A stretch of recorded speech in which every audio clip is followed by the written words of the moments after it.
Hi, welcome to Chad's Silversmithing. First, before we get started, it helps my channel a great deal if you'd hit the like button before you leave the video. So if you wouldn't mind doing that, I'd appreciate it. Thank you in advance. It's really snowy outside where I'm at today, and we're getting into December pretty soon, and so I thought it'd be time to do some winter-themed stuff.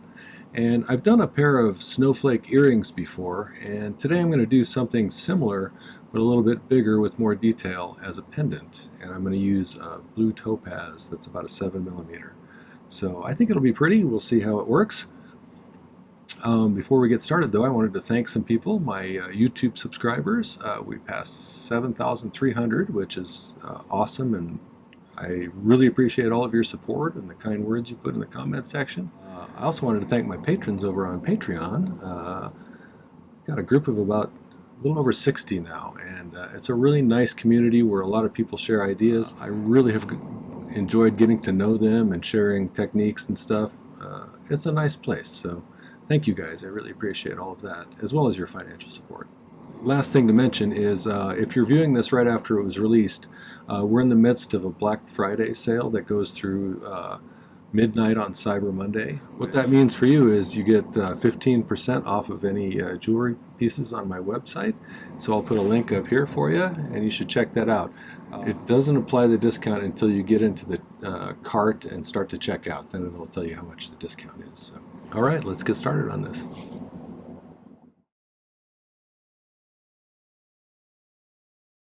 Okay, let's see what I drew up today. Oh, before we get started, here's the version of the earrings that I did a video for a while back. I'll put a link up here for you if you want to see how to do those. What we're going to do today is a little slightly more intricate example of this. So let me show you what I drew up. And this is my design idea book, and I just filled up my first one. So, and then for some reason I promptly wrote upside down. But if you're interested in these, they're available on my merch store, which also has 15% off right now. So, so we're going to do a Blue Topaz snowflake here. Picked out a 7mm Blue Topaz, which is kind of pretty, I think. And that'll be our centerpiece right here. And most snowflakes have 6 axes, or well, 3 axes really, but 60-degree angles on them. And so we're going to put 6 main stems coming out. There's going to be a little triangle made of skinnier wire between them on each one. And on each of these stalks there's going to be 3 little cross pieces, I guess. I'm not sure what you call those. They're part of the crystalline structure of the snowflake. And I think I'm probably going to use 14 gauge round for the long stem sticking out. I'll probably use 18 for the little triangles sticking out from there that make that little star. And then 16 for these and 18 for these smaller ones. And then I'll make kind of a little a bail up top, and I'll show you how I'm going to do that in a few. I think I'm going to use low dome half round wire to taper it in to make a nice triangular shape. So let's make a bezel first for this. I'm going to use 3/16 inch fine silver bezel strip, and it's 26 gauge, which is a little on the thicker side, which I like. I already filed the end, so now let's make a circle here. While we're doing this, if you've never been to my channel before, I use hard silver sheet solder for almost everything. And I use a spray-on flux called My-T-Flux. I'm trying to anticipate the questions everybody asks me. My torch is a Smith Silversmith acetylene air torch. And one of the more common questions I get is, where did it go? One of the more common questions I get is, what are my cutters for sheet? And they're these little Fiskars craft shears. They're not very expensive. You get them at most craft stores. Okay, I got it snug up around there. I'm going to leave just a tiny bit for filing purposes extra. We'll cut it off there.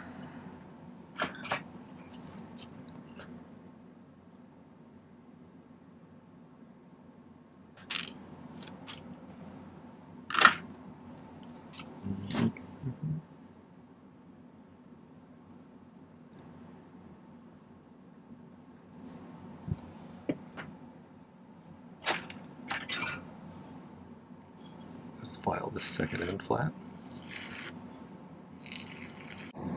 Yeah, it took me about 1.5 years to fill up that design idea book. That sure has helped me to refine what I'm doing. That way I have a better plan when I start. I used to not ever have a plan, and I would get pretty good stuff would turn out, but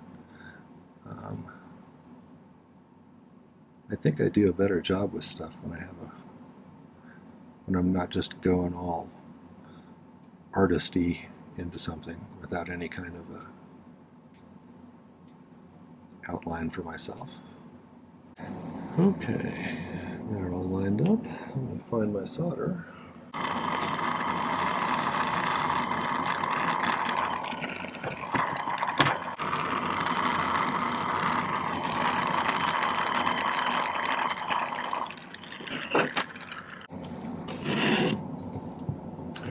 Just do a little shaping, get this back into a circle.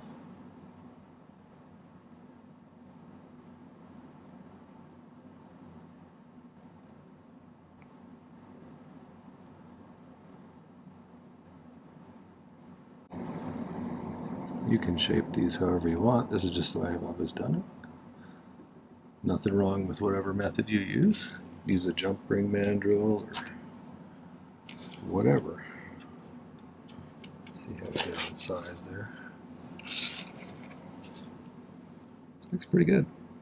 Okay, so in order to set a faceted stone, because they have this pointy pavilion on the bottom, you need a platform for them to sit on and an open back so it allows more light to get in there to make it sparklier. And so we're going to create a little ledge out of 18 gauge round wire. 2 layers deep generally is how deep it needs to be for faceted. This one has a pretty shallow pavilion on it, so I can't imagine I'll need more than 2. But you want them to fit in there tightly.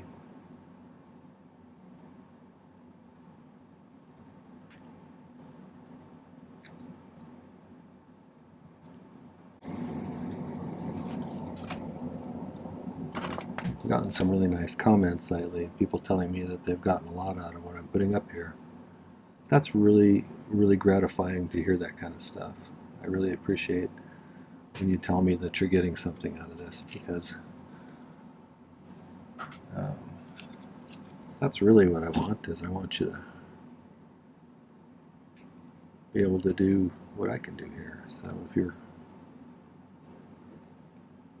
new to this, I really hope that this helps you to find get some tidbits of information from me that are useful.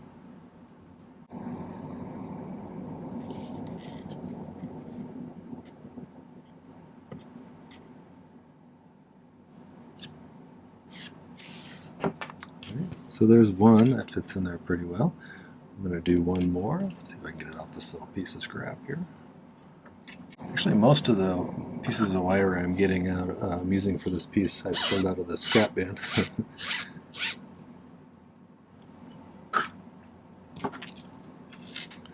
Probably need to either make that into ingots and turn it into sheet, or send it back and get some credit. One thing I should tell you is that I oftentimes get the comment that you make it look easy, Chad. But I think it's easy to make it look easy when you are editing out parts of your film and stuff. I do mess up occasionally. I don't leave every mess up in the videos, because then the videos would be really long since I mess up so much. But I do screw up too. Occasionally melt something. I had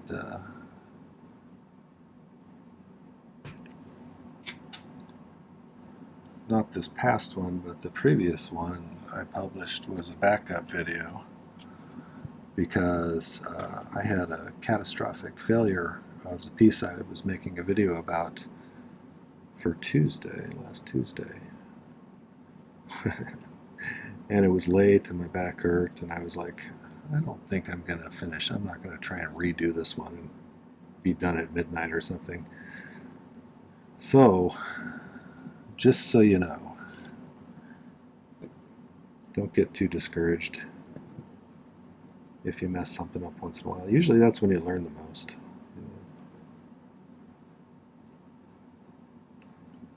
Especially if you take the time to analyze what went wrong.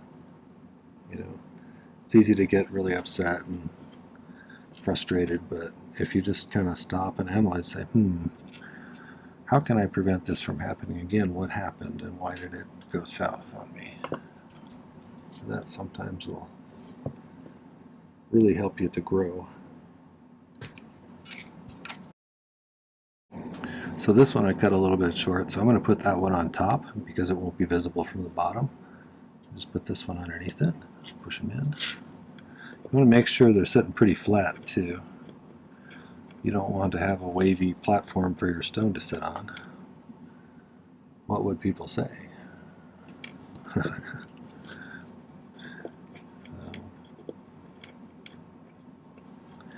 Alright, that looks pretty good.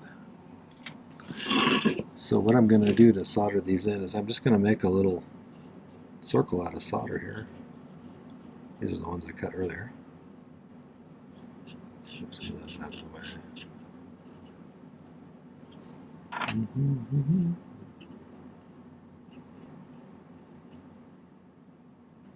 Get this kind of fluxed up, and then we'll just set it on top of there and heat from the outside, and it should draw it right up in there.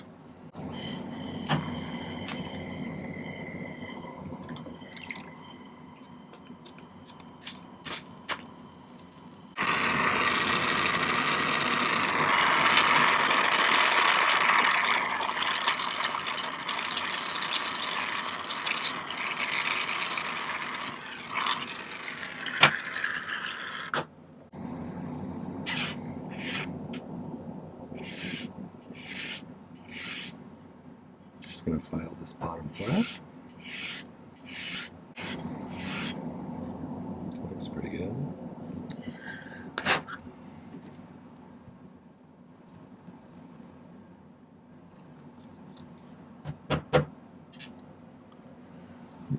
Set him down for a second. Okay. Some scrap 14 gauge round. That's what I'm going to use for these stands here. I think they were 16 millimeters long when I measured them for this particular one. Let's straighten this out a little bit. I find when I'm trying to straighten wire out, if I use my flat nose pliers, not to bend with, but just to hold with, so I have kind of some leverage. Grab it in different spots and use your fingers to bend it.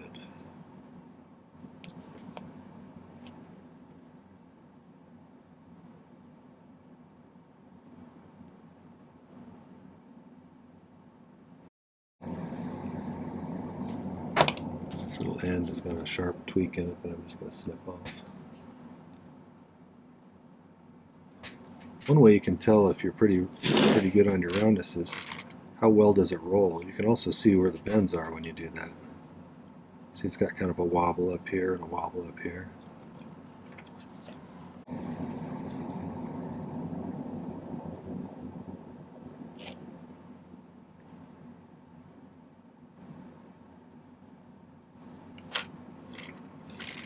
That's pretty good, I think. Good enough for what I'm going to do here. So, I think I'm going to use this as my guide, since I drew it out pretty symmetrically. I want to get a pretty precise length. If I use a marker like that, and then make a scratch across it, it allows me to get a pretty precise measurement.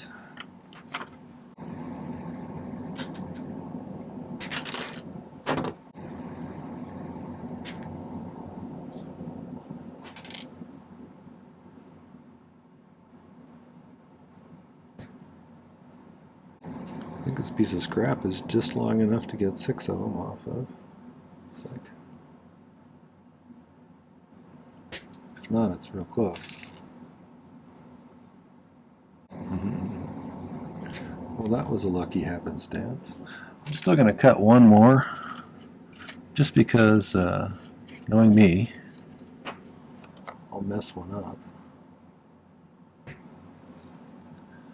it's nice to have a backup if something goes wrong on you. Okay.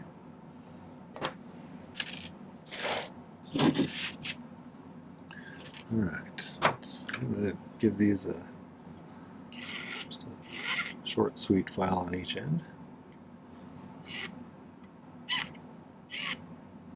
I'm going to show you something that I found a while back that I think is awesome. It's called radial graph paper, and it's got degree measurements on it going out from a central point. And so it makes it much easier to figure out where to solder on. Like say you're doing 60-degree angles like this one, which we're doing. Figure out where to put the marks to line them up to get them to be 60 degrees. So what I think we'll do is get a little piece of masking tape and tape it down there. And then I'll be able to mark with a marker where the different spots are where I want to solder those on to.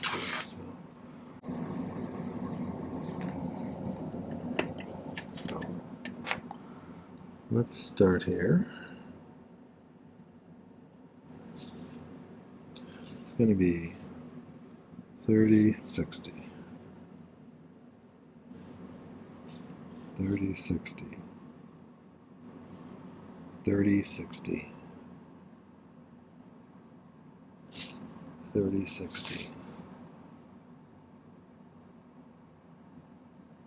30, 60. Right there.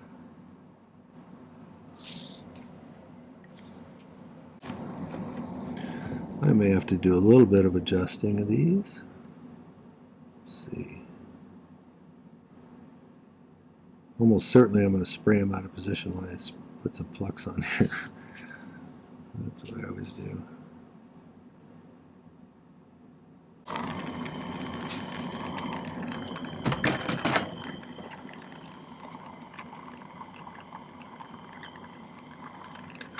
One thing you'll see me do in a lot of my videos is pick soldering.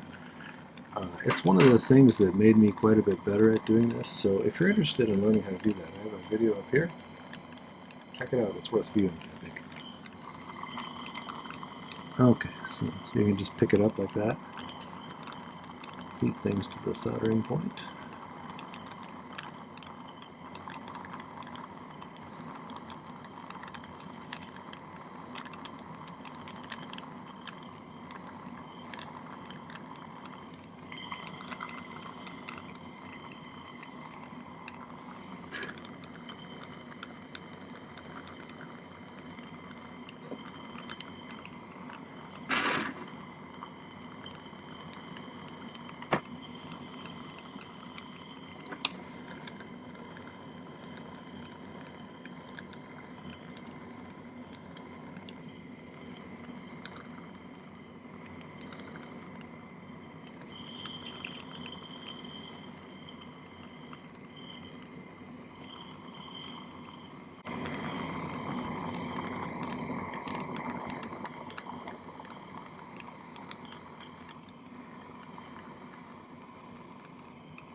See how close we are on this. Pretty close. That's not bad. Now I think let's make the little V's for these for the little wires in the middle here that make the little star. So let's take some 18 gauge. I think I'm gonna let's just do it like this. Went in about 5 millimeters or 6 millimeters. and cut a 45-degree notch, or actually a 90-degree notch if you look at it, with the edge of the file, because that'll allow me to bend these sharply to create a nice point there. So let's make 6 of those.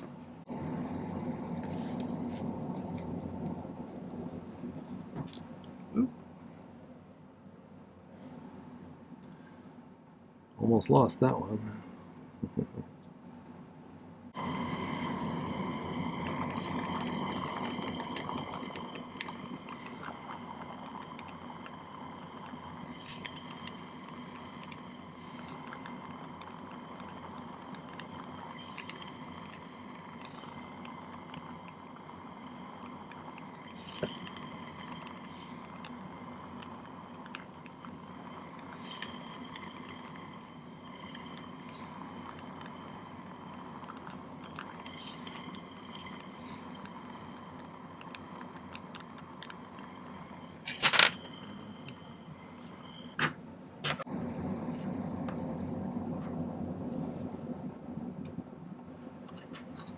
Let's do it like that. I think I'm going to do the marker trick again.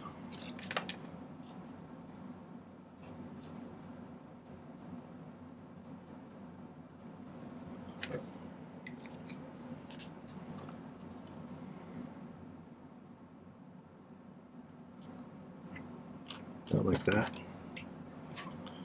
don't know if you can see that or not, but let's do it over here.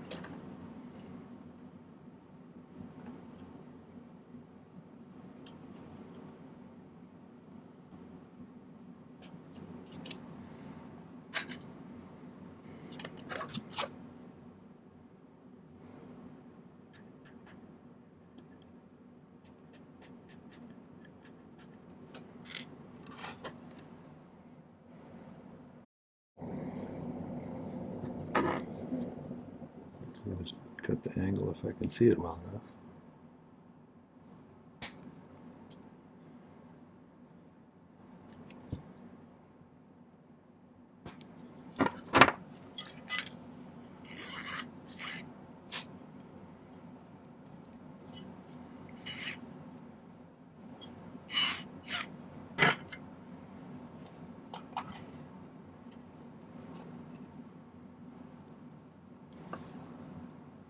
We'll just be soldering that in there. I'll use this kind of as a guide on these ones, but I'm not going to make you watch me do this over and over again. So I did a little bit of cutting and filing to get them to fit in there nicely, and I think they're reasonably symmetrical. So I still have a whole bunch of solder over here. I'm just going to go ahead and pick solder those on.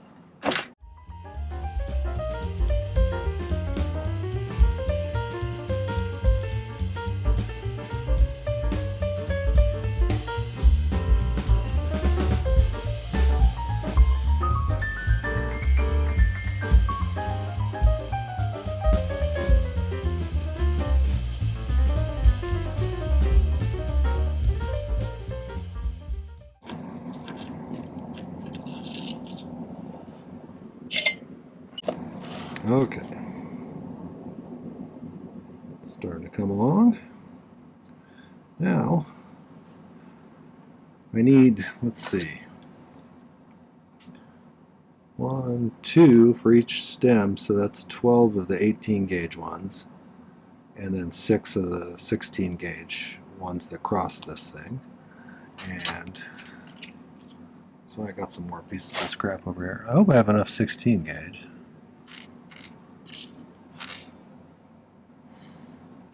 But I think for these guys, I'm just going to cut them about I'm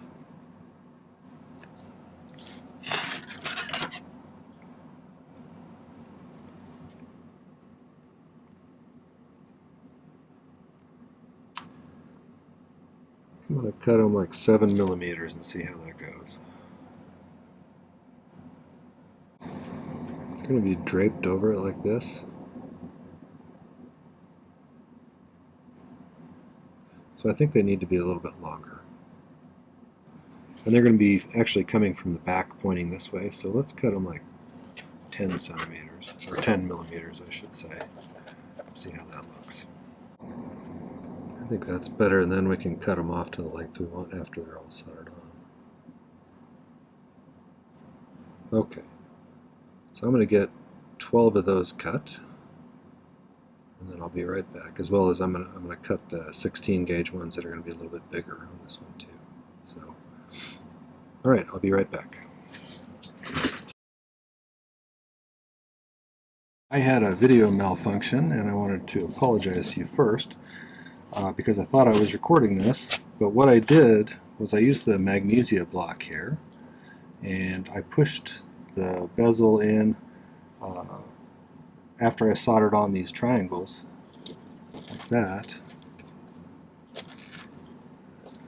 and then I did the first row of 18 gauge little bent pieces of wire, and then I did the 16 gauge soldered on there, and then I did the 18 gauge on the outside one. So I really apologize for that. That was supposed to be filmed, and I'm very disappointed in myself that I screwed that up.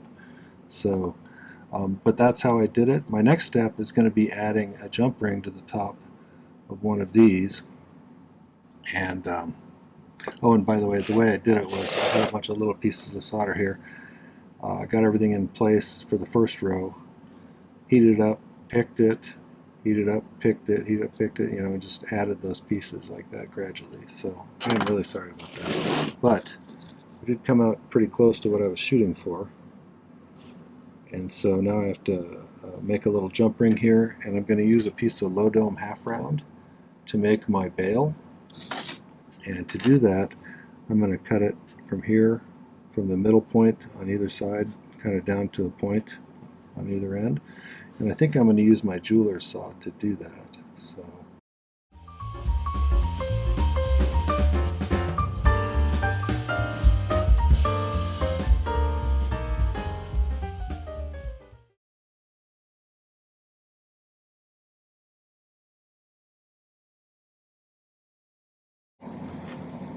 Okay, so I kind of filed it a little narrower and started to bend it a bit.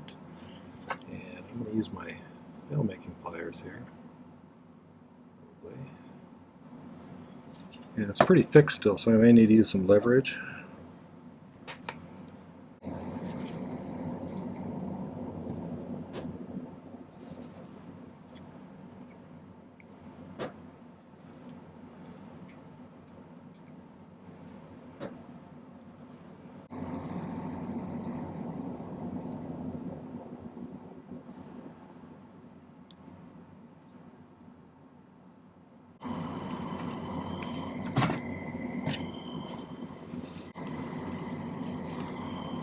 I was grabbing more than one of those little tiny ones to combine them to make a little bit bigger solder ball. Once I have some attached to it,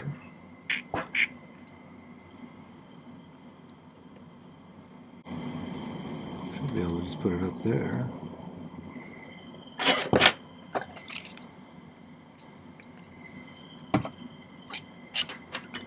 There's a big disparity in the amount of mass in this thing over here versus this little ring.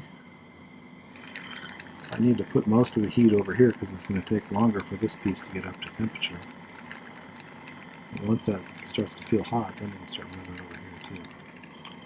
So you have to kind of jump on there like that. So ideally, I don't really need to solder any of this stuff. I just need to get this up to soldering temperature. So let's see if we can't do that without messing anything up.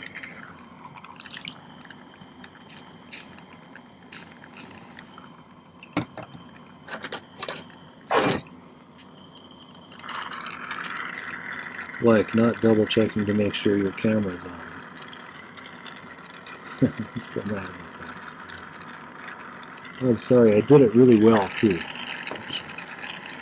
It's too bad.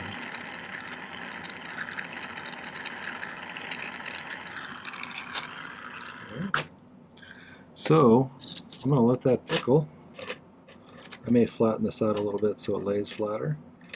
And then we'll set the stone after I polish it and everything, but then we'll be done.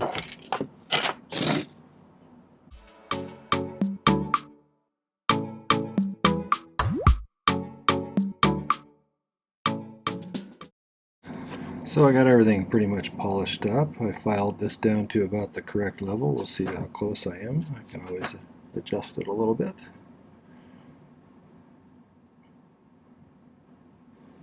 That looks pretty good.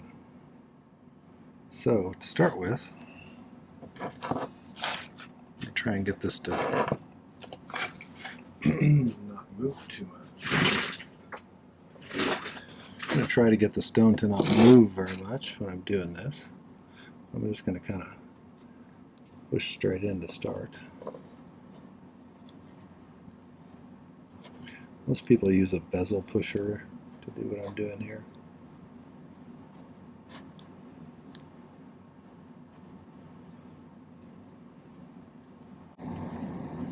Once the stone is not moving too much anymore, you can start rolling it over a little bit.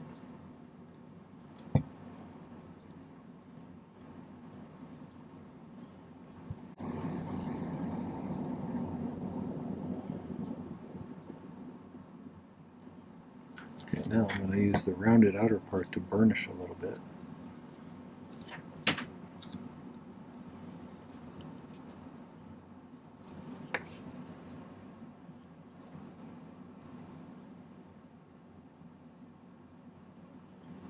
This I'm putting quite a bit of elbow grease into.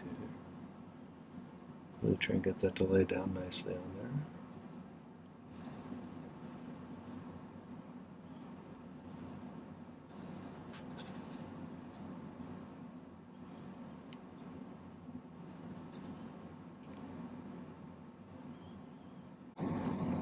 Give it a little poke from behind to make sure everything's in there good. It's not coming out. I'll probably do a little bit of cleanup with the Dremel around the top of that bezel, and then I'll put it on a chain and I'll take some better pictures. But overall, I'm very pleased with this, how this came out. So thanks for watching.